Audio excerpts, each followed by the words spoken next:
হাজার হাজার মুসলমানকে আগুনে পুড়িয়ে মারা হয়েছে, শত শত উলামাকে ফাঁসির মঞ্চে ঝোলানো হয়েছে। বন্ধুগণ, শুধু তাই নয়, তেল গরম করে উলামাদেরকে আস্ত মুরগির ন্যায় ভাজা হয়েছে। জীবিত অবস্থায় উলামাদেরকে পায়ের দড়ি বেঁধে গাছে ঝোলানো হয়েছে এবং দূর থেকে গুলি করে মারা হয়েছে। বন্ধুগণ, শুধু তাই নয়, দিনের পর দিন, মাসের পর মাস, বছরের পর বছর, যুগের পর যুগ উলামাদেরকে জেলে বন্দী করে রাখা হয়েছে। চলেছে তাদের প্রতি ভয়াবহ অত্যাচার। কিসের জন্য? কেন তাদেরকে এমন ভাবে করতে হয়েছিল?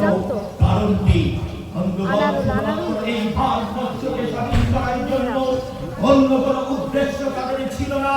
কিন্তু দুঃখের বিষয়, এই যে এত কিছু করার পরেও আজ তারা ইতিহাসের পাতা থেকে বঞ্চিত। ইতিহাসের পাতায় নাম আসলো ওই সমস্ত ব্যক্তিদের যারা ভারতবর্ষকে স্বাধীন করার পদক্ষেপে সব থেকে পিছিয়ে ছিল। বন্ধুগণ, সরকার ভারতবর্ষকে স্বাধীন করেছিল, আর তাদের নাম ইতিহাসের পাতায় ঠাঁই পেল। প্রিয় সুধী, 1601 সালে যখন ভারতবর্ষে ইংরেজ এসেছিল, সেই সময় জাহাঙ্গীর ভারতের রাজা ছিল। ইংরেজরা বাদশাহ জাহাঙ্গীরের সঙ্গে পরামর্শ করে ইস্ট ইন্ডিয়া নামে ব্যবসা করেছিল।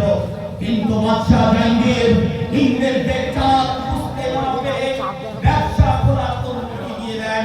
এখান থেকে শুরু হলো ভারতবর্ষকে দখল করা, আর ভারতের বিভিন্ন জায়গাতে তারা প্রভাব বিস্তার করে নিজেদের স্কিমের দিকে এগিয়ে যায়। বন্ধুগণ, 1702 সালে শাহ আব্দুল আজিজ রহমাতুল্লাহ আলাইহি দিল্লিতে জন্মগ্রহণ করেন। পরে 1739 সালে শাহ ওলিউল্লাহ রহমাতুল্লাহ আলাইহির ঘরে শাহ আব্দুল আজিজ রহমাতুল্লাহ আলাইহি জন্মগ্রহণ করেন। পরে 1762 সালে শাহ ওলিউল্লাহ রহমাতুল্লাহ আলাইহি ইন্তেকাল করেন। পরে 1763 সালে শাহ ওলিউল্লাহ রহমাতুল্লাহ আলাইহির জায়গাতে নিজের ছেলে শাহ আব্দুল আজিজ রহমাতুল্লাহ আলাইহি বাপের মর্যাদায় বসেন। যখন তিনি দেখলেন যে ভারতের বিভিন্ন জায়গাতে ইংরেজরা কব্জা করে নিয়েছে, তখন তিনি 1772 সালে ইংরেজদের বিরুদ্ধে জিহাদ করার ঘোষণা দেন। মুসলমানরা আগিয়ে আসেন জিহাদ করার জন্য। ছুটে আসেন শাহ ইসমাইল শরীফ রহমাতুল্লাহ আলাইহি, শাহ আহমদ শরীফ রহমাতুল্লাহ আলাইহি। শাহ ইসমাইল শরীফ রহমাতুল্লাহ আলাইহি পাঞ্জাবে যান। তখন পাঞ্জাবের রাজা রঞ্জিত সিং মুসলমানদের প্রতি অন্যায় অত্যাচার করত, মসজিদগুলোকে আস্তাবল বানানো হতো। এই খবর শুনে শাহ আহমদ শরীফ রহমাতুল্লাহ আলাইহি জিহাদ করার খবর দেন।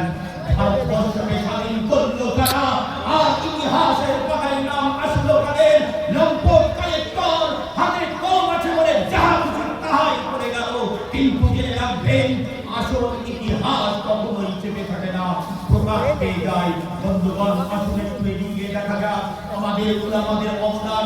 1831 সালে যখন